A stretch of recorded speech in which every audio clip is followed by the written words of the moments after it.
Hey guys, it's Jake with AJ Russell Knives. Today we are doing mid-range pocket knives in the $50 to $100 price range. We have a lot of different options here, 10 different models. These are going to be EDC, so everyday carry, modern folding pocket knives. And we're just going to jump right in. Now on all of these, the pricing I'm giving out is approximate. Check the website for exact current pricing. This is just pricing-ish as of filming. So first up, we have the AJ Russell Medium Gents Hunter 2. You got a nice full flat grind with a drop point blade. You got some nice belly and a nice tip there, a little sharpening choil. We have a canoe type shaped handle there. It is a lock back. The handle is shaped very nicely, so you got that really nice ergonomics. This is in G10, green G10. It's coming in at $75. It has this nice deep pocket clip, which is reversible. And very, very smooth lock back, openable one hand. It's got nail nicks to give it that traditional type of look, but they've been dug in deep so that you can just open that with one hand. Not too bad. This is definitely one of the smoothest lockbacks I've ever handled. Yeah, and easily one of my favorites. I bought the bigger version. You can get the bigger, this is the bigger in Coco Bolo. I got it for $95. You can get the smaller for $85, and then the carbon fiber is out of the $100 price range. This is at $125. Great little knife, very smooth, lots of different ways to open it. It is kind of a two-hand close unless you're using your body to close it, just because that's what it is. It's a lockback. But very, very nice work there. Not a ton of these left, so if you've been waiting to pull the trigger on those, you probably should. Next, we have the AJ Russell Sea Skorpion. Now, the Sea Skorpion is a rope knife. It's combo edge. AJ almost never does combo edges because he's not a big serration guy. He loves the plain edges. But this is a rope knife, so you gotta have the serrations. So AJ and Phil looked at a ton of different options on the serrations and chose these scalloped ones. They're easy to sharpen and they cut through rope crazy fast. They actually got that off of a kitchen knife. Interesting design. I like the scallops. I think they work really well because they're easy to. You can use just like a ceramic rod to go down those and sharpen those. This is using the general purpose blade, so you got a little bit of belly with a nice tip there, fairly low tip. It is using a frame lock, stainless steel construction on the handles there. They are machined out on the inside, so you have a nice lightweight, but still getting the strength of steel, so there's not flex there. It has a marlin spike. The marlin spike is super handy for untying knots and splicing line, if you know how to do that. I don't know how to splice line. I think that'd be a really cool skill to learn, but I've just never been boating, really. One day, I will get there. The marlin spike has a frame lock as well. Comes with a deep pocket clip, tip down, tip up, right or left hand, either way. It also comes with a second clip. The second clip is a normal clip rather than a deep pocket, and then it comes with a couple extra screws, always handy to have. So coming in at $60, this is a great little knife, easily one of my top recommendations. Next we have the Buck Sprint Pro with a brown burlap handle.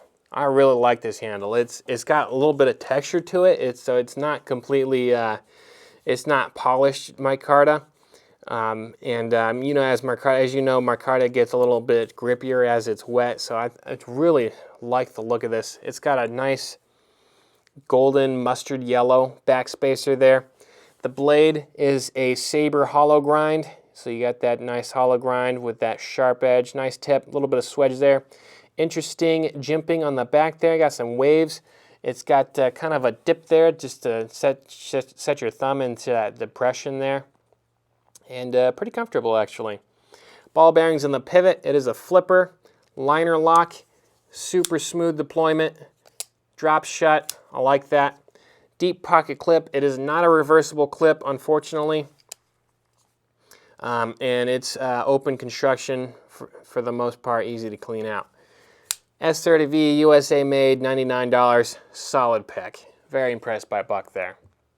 Next, we're talking about the CRKT Crossbones. This is a nice knife here. We have a full flat grind, kind of a upswept sort of blade there, so you get the belly at the tip. Nice sharpening choil. It's got a very subtle flipper. It's on ball bearings, so it's a real easy flip. The CRKT Crossbones is using a Japanese AUS 8 steel. These are aluminum handles with a bronze color there. Fairly thick, you're not going to need any flex in the handles. It is a liner lock with a deep pocket clip. It's going to be tip up only. It does not, the clip doesn't move at all. Single screw construction on the pocket clip, but it does sit in the inside of the aluminum a little bit, so it doesn't have that as much wiggle factor as other single screw clips tend to. Very, very cool design. Coming in at about $73, $74. Next, we have the Fox Core. This is another flipper with ball bearings in the pivot. Very nice bellied blade here. You can see it's got a ton of belly. It's going along, and then it just swings into the tip there for that crazy amount of belly. So you get that nice changing curvature there. This is a thick boy. It's got a thick blade stock with a decent amount of meat behind the tip there. So I think you're going to find this is a very strong blade. It's using an N690 CO steel. There's a nice stainless steel with some cobalt in there and nitrogen. FRN handles with a very interesting honeycomb type pattern. It's like an exploding honeycomb. I think it's really cool. Kyle didn't particularly care for it when he first saw it. You can see on the inside we have steel liners to reinforce that. It's hidden within the FRN. And they are milled out, so a fairly lightweight knife overall. Besides the very thick blade, the blade is definitely a chunky guy there. So it's a little blade heavy, I think. But to counterbalance that, you have a nice, I believe, orange aluminum backspacer there. It's using a nice wire clip, which is reversible either side here. So right or left hand, it's going to be tip up in that. And it's got a nice cutout on both sides, so it's going to be left-hander friendly. And you all know I like the left-hander knives and flippers, so this is best of both worlds. So probably my favorite knife from Fox so far, coming in at $99.95. Moving on, we have the Gerber Fastball. Very strong detents on these guys, ball bearing pivots, S30V made in America. The Fox, by the way, is made in Italy, of course. Interesting knives here. We have anodized aluminum. You get silver, green, and there's a black one as well. The blade is a kind of a Warncliffe type blade.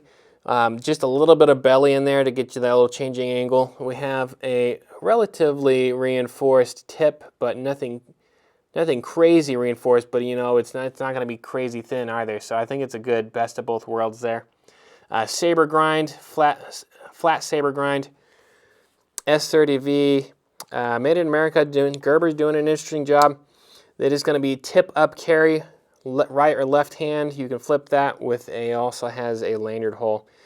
This has a relatively closed construction with a long back spacer there, although it's open at the very tip. The only changes I would make is it's not a deep pocket clip, and the ball detent tends to be pretty stiff. Some of these need some wear and tear before they're really ready to be super action. Next, we're going to jump right into Kershaw. This is the Kershaw Leek, easily one of their most popular models of all time. They've made a ton of different variations of this. This particular one I'm holding is in stainless steel. You can get it in an anodized aluminum. You get different colors, blue, green, black, purple, what have you. I think there's an orange, you know, there's a bunch of different ones. It's got this nice Warncliffe type blade, pretty much needle-like there, very, very thin point. That's going to be probably the biggest bonus or biggest flaw of the knife, very thin blade. So one thing you need to keep in mind is that this is not going to be a super work knife. This is going to be more like an office knife. Great at opening boxes and picking out splinters and just being a super detailed type knife. If you put too much torque side to side on this tip, you're going to snap it. It's a thin tip. It doesn't have anything to do with the steel or the heat treatment or anything. It's thin. So keep in mind, it's an office knife. Now this is a tip up or tip down pocket clip. You can flip that either side. It is not for left-handers though, only right-handers. It is a frame lock, although some of them are liner locks. So you can see here in this carbon fiber version, it's a liner lock. It has a flipper, very subtle flipper. I'm a big fan of subtle flippers. It's not a pocket pecker, as they say. So when you put your hand in the pocket, you're not stabbing yourself on the flipper there. It is a speed safe knife, so it's got a little spring in there and it helps spring the knife open. So once you've started opening it, once you get to about the 25%, so right there, it starts springing open. If you're just a little bit open, it doesn't open, which is a nice feature because you don't want that open in your pocket. You want to open it on purpose. It's using a 14C28N steel, which punches, everyone agrees, the 14C28N punches above its weight class. Just upper mid-range steel. It's a good steel. Now on the back end here, there is a little safety lock that moves this little piece of plastic. Let me see if I can get it to focus there. It moves this little piece of plastic in front of the blade, and so that way you cannot open the knife because it hits the plastic. Now you can move the plastic out of the way to open it. Downside to this type of mechanism is if you break the tip and sharpen it again, if the tip does not reach the plastic anymore, yeah, it's not going to stop it from opening. It's still going to open. Nice thing about Kershaw, pretty easy blade replacement. You send it in. I believe, don't quote me, but I believe it's like a $10 blade replacement. At least that's what it was. Check with their customer service, but you know, nice knife, and certainly there's a reason it's sold thousands and thousands of these because they're fantastic. Now, this is coming in about the $50, $55 range. You can also get it. This is a D2 version. You can see here this darker steel here is D2, and they have they've welded it to the 14C28N. Very cool looking pattern, and then you get that nicer steel without paying for the entire blade of a full steel. This is, I believe, proprietary to Kershaw. I believe it's their specific thing. But you can get, this is in carbon fiber with CPM 154 CM steel, so you get a nice premium steel. This is still coming in at the $100 range. I think it's 94. Yeah, 92 bucks for carbon fiber CPM 154. So yeah, so Leek, solid mid-range choice there. If you want a good office knife, the Leek is a solid pick. Now, if you need something more heavy duty, Blur all the way. Blur's got a huge following. People love the Blur. This is much more heavy duty. You have, well, first off, it's a much bigger blade. You get a solid, I don't know, 3/4 inch almost on there in terms of total length. We have aluminum handles. It's got like a craton type material there to give you lots of texture.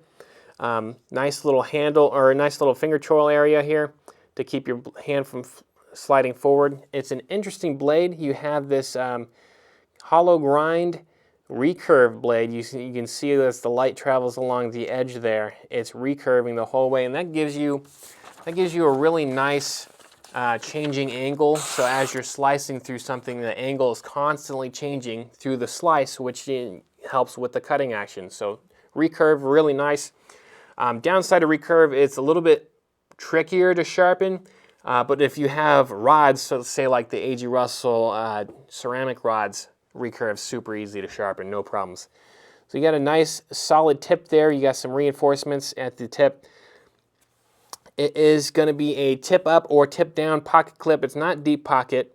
This blade is a 14C28N stainless steel. Again, punches above its weight class. It's going to be upper mid-range steel.